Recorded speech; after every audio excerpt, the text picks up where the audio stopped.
मैं यही कहना चाहूँगी आवाम से भी और सरकार से भी कि एक औरत इतने बड़े मॉल में गैर महरम मुस्लिम लेडी बुर्के वाली हिजाब आज उसको ऐसी क्या मजबूरी आ गई। ये कहा जा रहा है कि आप लोगों को पता नहीं कि आपकी दुकानों में कौन घुसा है। हाँ, उसका भाड़ा जो है वो जो है बलवास खा रहा था पूरा भाड़ा। हाँ, और उसको कई महीनों से आपको उसके पैसे भी नहीं मिले। 1 रुपया नहीं है। तो आज मेरी जान को भी खतरा है, मेरी फैमिली को भी खतरा। किससे खतरा है? जाहिर बात है ना, शाहिद बलवा है, उससे रिलेटेड लोग हैं। कभी सवाल उन पर नहीं उठा, ना बीएमसी का उठा ना पुलिस का उठा कि तुम उनसे पूछो कि तुम्हारे पास ये जगह का एग्रीमेंट है क्या। एक आईने में आपको खाना दिखाया, बोला खा लो ये आईने में से। पहले हमारी जगह 3rd फ्लोर तो हमारी जगह, मॉल तो हमारा है, तो हमारी जगह पर कब्जा हमको बोला जा रहा है। मैं ये अपील करती हूँ सीएम साहब से भी और हमारे उप सीएम अजीत दादा पवार से भी, और मैं खास करके नरेंद्र मोदी जी से भी अपील कर रही हूँ कि हमको प्रोटेक्शन भी दिया जाए और हमारे सारे मॉल के गाला ओनरों के साथ इंसाफ किया जाए और हमारा जो रीडेवलपमेंट में जो कानून के हिसाब से बना था हमें हमारी जगह दी जाए। दोस्तों, हमारे साथ सिटी सेंटर की टीम बैठी है जिन लोग ने धरना दिया था। साथ में है स्टार कैंपेन जायदा आपा, जिन्होंने रो के इनका वीडियो वायरल हुआ था शाहिद बलवा डीबी रेड्डी के खिलाफ, जो इनकी जो 2006 से जो इनका एग्रीमेंट चल रहा है, इनकी दुकानों का प्रॉब्लम चल रहा है, कोर्ट में केसेस चल रहे हैं। आखिर सबर का बांध टूटने के बाद आखिरकार जो है कुछ लोगों ने सिटी सेंटर में जो है वहाँ पर धरने पे बैठ गए थे। वहाँ पर जैसे सबने देखा 4 दिन बाद जो है वहाँ से पुलिस ने डीसीपी साहब के वहाँ पर मीटिंग हुई और डीसीपी साहब ने उनको आश्वासन दिया कि दोनों पार्टी बैठ के बात करेगी। दोनों पार्टी के बैठने के बाद ये जो है शाहिद बलवा डीबी रिलेटी नीलकमल बोलो या नीलकमल रिलेटर बोलो, बात करते हैं जायदा से। जायदा पहले ये बताइए कि आप लोग उठे क्यों थे वहाँ से? हम लोगों को नागपाड़ा सीनियर्स महेश कुमार ठाकुर और जो मैंने कंप्लेंट डाली थी परवीन चौहान पुलिस, तो उन्होंने क्या किया, वहाँ पर हम लोग जब गए तो वो बार बार हमको बोलने लगे कि ये यहाँ बैठ नहीं सकते। सबसे पहला तो मैं आपको छोटा सा बताऊँ कि हमको एग्रीमेंट मांगा हमारे से, हमारी जगह हमसे एग्रीमेंट में। मैं तैयार बैठी थी एग्रीमेंट लेकर। मैंने उनसे एक ही सवाल की कि आप एक काम कीजिए, जैसा मुझसे मांगे जो गाला चला रहे उनसे भी मांग लीजिए। तो मुझे डांटी दे के चुप बिठाया गया, ये तू गप बस नहीं तो तू जबर कार्रवाई करना। कौन बोला ये महेश कुमार। पहला तो वो गुस्से में ऐसा आगे बढ़ गए 10 कदम चिढ़कर, नहीं जातो, मैं किससे बात नहीं करने चाहता हूँ, तुझावर कार्रवाई करता हूँ। तो ये क्या चीज़ है, मुझे धमकी दे रहे हैं। फिर उसके बाद वो कुछ 3-3:30 बजे के करीब वापस आए। उसके बाद आने के बाद लोगों को फिर से वही चीज़ें दोहराई गई और कुछ लोगों को सब एग्रीमेंट के बारे में सब बताने लगे कि तुम्हारे एग्रीमेंट में ये लिखा हुआ है वो लिखा हुआ है। और वहाँ पर एक डायरेक्टर है, मुझे नाम बराबर उनका नहीं याद आता है, बार अब्दुल रहमान या हिफ्जुर रहमान है, वो आकर खड़े हुए और वो बोलने लगे। हमारे वहाँ पर एक उम्रदराज शख्स थे, उनका नाम था सरजी। उसको देखने के बाद उसको गुस्से में बोले, ए चल तू बाहर निकल, तू 3rd फ्लोर वाला है, तुझे इधर रुकने की ज़रूरत नहीं है। और सबको पॉइंट ऑफ करने लगे ये 3rd फ्लोर वाले। तो उन्होंने गुस्से में बोला, तू मुझे क्यों निकालता है? तो तेरे ऊपर ना FIR है, तुम लोगों के ऊपर FIR है। यानी आपको ऐसा कहना है कि पुलिस का बहुत प्रेशर था आप लोग पे? कि 48 लोगों पे 3rd फ्लोर वालों पे FIR है। तो मेरे क्यों? तो बोले हमने कोर्ट में केस डाला है, हाई कोर्ट में, कि तुमने 3rd फ्लोर कब्जा किया। किससे बोला ये? वो हिफ्जुल रहमान। पहले हमारी जगह 3rd फ्लोर तो हमारी जगह, मॉल तो हमारा है, तो हमारी जगह पर कब्जा हमको बोला जा रहा है। तो उन्होंने उसकी पूरी ब्रीफिंग दी, पूरा डिटेल में पुलिस को, सब डिटेल में। मोटा मोटी ये कहा जा रहा है कि आप लोगों को पता नहीं कि आपकी दुकानों में कौन घुसा है। हाँ, उसका भाड़ा जो है वो जो है बलवास खा रहा है पूरा भाड़ा। हाँ, और उसको कई महीनों से आपको उसके पैसे भी नहीं मिले। 1 रुपया नहीं है जी। हाँ, आगे बोलिए। बंद था तब भी, चलो छोड़ो, वो तो बंद बहाना एक। आपको मैं अगर घर देती हूँ रेंटल, तो वो आप ताला लगा के कहीं भी शिफ्ट हो, लंदन जाओ अमेरिका जाओ, मुझे उससे मतलब नहीं है। मुझे तो मेरे महीने का रेंट चाहिए। तो इसके बाद ये जो हुआ, डीसीपी ने बोला ये सब मुद्दे के लिए हम डीसीपी के पास गए थे आपने? क्या नाम? वर्ली में, उपाध्याय जी, कृष्ण कुमार उपाध्याय वर्ली में। तो मुझे कहा गया, तो मैं नहीं जाऊंगी, दूसरों को लेके जाओ, जिसको भी 5-6 जनों को। वो लोग को बोले कि हमको 2 घंटे का आपको टाइम देते। कौन बोला? कृष्ण ये महेश कुमार ठाकुर, 2 घंटे का आपको टाइम दिया जाएगा, हमको जवाब दो। उसके बाद थोड़ी देर से वापस आ गए लोग कि आप लोगों को टाइम दिया गया है। तो हमारे जो लोग थे उनको हम लोग ने क्या बोले, तुम लोग जाओ, क्योंकि हमको भी ऐसा है कि भाई पुलिस की भी मान रखी, नहीं तो तुम्हारे ऊपर बोले फिर एक्शन लेंगे हम सब पे। लोग डरते भी है बेचारे पुलिस से। तो बोले ठीक है, 5 बजे लेकर गए। मेरी उस वक्त थोड़ी तबीयत ऑलरेडी ख़राब हो चुकी थी, मैं बीपी की गोली खाने ऊपर आ गई, फिर वापस आए। नहीं, मैं मस्जिद में लेटी हुई थी, तबीयत नहीं अच्छी थी। तो वो लोग ने क्या किए, ऊपर से बोले ऑर्डर आया, सारी लाइटें बंद कर दो, अंदर की भी मस्जिद की भी। किसने बोला ये? वहाँ पर का वायरमैन था कोई, तो वो बोले हमको हम अपन बात कर रहे थे डीसीपी साहब के ऑफिस की। हाँ, तो मैं थोड़ा बता रही हूँ इसलिए। डीसीपी के ऑफिस में क्या हुआ? तो डीसीपी के ऑफिस में ना ये लोगों ने डीबी रियलिटी, जो भी नीलकमल, जो भी डीलर पड़े, उनके अलग अलग नाम से उनके लोगों को बुलाए हुए थे, और उन्होंने फिर वो ब्रीफिंग किया इसके बारे में। तो इन लोगों ने उनकी साइड सुनी, और हमारे ये मॉल लोग कौन कौन थे? मॉल वालों की साइड, और वहाँ पर से कौन कौन थे वो उतना डीसीपी मुझे, साहब मौजूद थे? हाँ हाँ, उपाध्याय उनके जी। पास। तो दोनों की साइड सुने, लेकिन उन्होंने ऐसा जाहिर किया डीसीपी साहब ने कि वो हमारे मॉल वालों के फेवर में बात कर रहे हैं। जाहिर क्या मतलब? बातों से ऐसा, ताकि वो हमारे मॉल वाले बेचारे भोले वाले फिर से वापस कि हाँ हमारे साथ तो पुलिस है।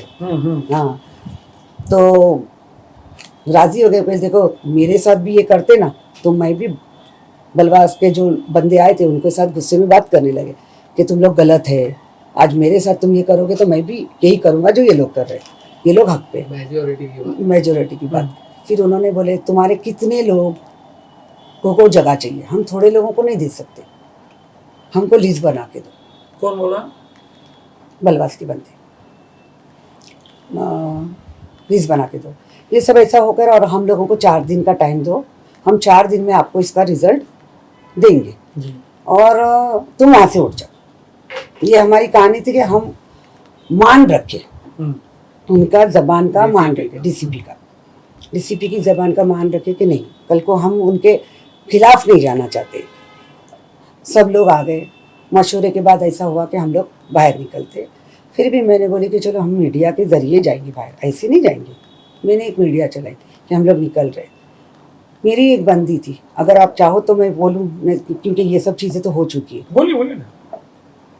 रुखसाना नाम की, वो क्या बोली, ज़ायदा पा मुझे किसी पे भरोसा नहीं है, कल ये लोग फिर मुकरेंगे, अपने को अंदर जाने नहीं देंगे। तो मैं ज़मानत की तौर पर मॉल में रहती हूँ, अकेली औरत जब। मैं यही करना चाहूँगी आवाम से भी और सरकार से भी कि एक औरत इतने बड़े मॉल में, गैर महरम मुस्लिम लेडी, बुरखे वाली, हिजाब वाली, आज उसको ऐसी क्या मजबूरी आई कि वो अकेली रात भर हमारे लिए बाउंसर लाए गए।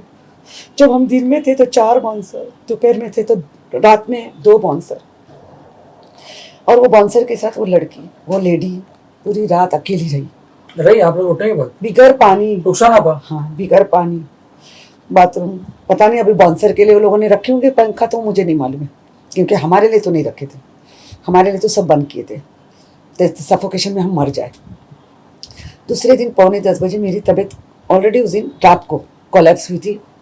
लास्ट जब हम निकल रहे थे, मीडिया चल रही थी, तो मुझे 12 बजे के करीब घर गए। तो सोते सोते भी मुझे तबीयत नहीं अच्छी थी, तो मुझे लगता है 2 बज गए। सुबह में 9:45 बजे इसका रुखसाना का कॉल आता है, ज़ाहिदा आपा मेरे को खींचम तानी करके गाड़ी में फेंका गया। मैं चिल्लाने लगी, तो तुम्हारे साथ कुछ गलत तो नहीं कर लेंगे तुम्हारे साथ। मैं खुद डर गई थी, लेकिन मैं नहीं जाना चाहती थी। मुझे मालूम था कि मुझे किसी तरह जाऊंगी, दिमाग गर्म हुआ, कुछ बोल दूंगी जो ये लोग मेरे को टारगेट में लेंगे। मैं नहीं गई। मैंने मेरे मॉल के ग्रुप में अपील की कि हमारी मॉल की बहन है वो, हम उसको अकेला नहीं छोड़ सकते, आप लोग प्लीज़ जाइए पुलिस स्टेशन नागपड़ा। फिर ये गए, आप भी गए? ये गए और कुछ लोग गए, इनके अब्बा गए, ऐसे जाकर उसको लाए। लेकिन वहाँ पर उसको एक कमरे में बंद कर दिया गया, और उसका कुछ मेरे से बात कर रही थी शायद, तो हो सकता है उसकी वजह से उसका फ़ोन छीन लिया। उसको कुछ प्रॉब्लम है, परेशानी है, मुझे नहीं मालूम, उसको पहले से था। उसके कान से पस बहने लगा। अच्छा। हाँ, तो मैंने बोली रुखसाना मुझे ना बिगर प्रूफ के मैं नहीं डाल सकूँगी किसी को बता के, क्योंकि मुझे कोई सवाल करेगा, तुम तो उधर थी नहीं, तो मेरे कोई टिश्यू है तो ज़रा तुम टिश्यू से पूछो और मुझे बताओ। वो लोग टिश्यू देने भी तैयार नहीं, उसने टिश्यू भेजी, पूरा पर्स था उसमें। फिर ये लोग जाकर उसको छुड़ा कर लेकर आए। अब मेरा ये कहना है कि भाई कौन थी वो कौन थी? उस जगह की मालिक थी, उसका जगह है उधर। तुमने एक जगह के मालिक को अंदर किया, और जो लोग गैर कानूनी तौर पर विदाउट एग्रीमेंट के, विदाउट गवर्नमेंट का सामान के बगैर, लाइसेंस के बगैर तुम उधर सौदा धंधा कर रहे हो, बिजनेस कर रहे हो, कभी सवाल उन पर नहीं उठा, ना बीएमसी का उठा, ना पुलिस का उठा कि तुम उनसे पूछो कि तुम्हारे पास ये जगह का एग्रीमेंट है क्या? आपने तो नहीं पूछा। शाम में जब वो मीडिया आई, मैं तो शाम में उससे मिली, जब एक मीडिया आई तो वो शाम में सिटी सेंटर मॉल के पास हम मिले। तो किसी बंदे ने इसको पूछा कि तुम्हारे कान में जो हुआ था ज़रा बताएंगे? ये यकीन आया नहीं है, जब वो कापूस निकाली ना, वो पूरा कापूस तर था बस से। मैं लेकर आई थी उसको कल जे, लेकिन क्या है, वहाँ के डॉक्टर बोले कि तुमको पुलिस कंप्लेंट। नहीं, ये नहीं मतलब ये पुराना था ना, इसको कि मार है, पुलिस ने मारी इसको। वो ऐसा बोलती है कि मुझे, अब देखो वो अंदर होगा, कुछ भी उसको तकलीफ होगी, उसका पूरा सून था उस वक्त। जब मैं उसको कल जे भी लाई ना, तो बोले ज़ायदा मेरे को ना जल्दी जाके घर पे दवा खाने का है, मैं भी इधर नहीं रुकना चाहती, इधर जे मेरे को घर जाना, मेरा सून हो चुका है, मेरे को टैबलेट खाना। मैंने वहाँ पर भी दर्द उसको था ना, मैंने उसको क्रोसिन का मेरे बेटे को बोलकर मंगाई थी एक दिन पहले। मुझे नहीं मालूम था, मुझे लगा इसी नॉर्मली सर दर्द गर्मी से हो रहा होगा। तो ये हालात ये हमारे साथ हो रहा है, हम मालिक है। अब जो ये तो हो गया, फिर आप लोग उठ गए, सेकंड में उनको उठा लिए, ठीक है। आप रुखसाना को बोलिए, रुखसाना आपा जी को, अगर वो मुझसे बात करना चाहे तो मेरे कैमरे पे आके बोल सकते हैं। जी, कुछ भी बोलना है वो बोल सकते हैं, उनके साथ हुआ है तो। जी, अभी जैसा उन्होंने क्या कहा था कि हम लोग आपको हैंडओवर करने की बात करेंगे, जो भी लीज देंगे। अब इस पर आप गौर कीजिए। किसने बोला था?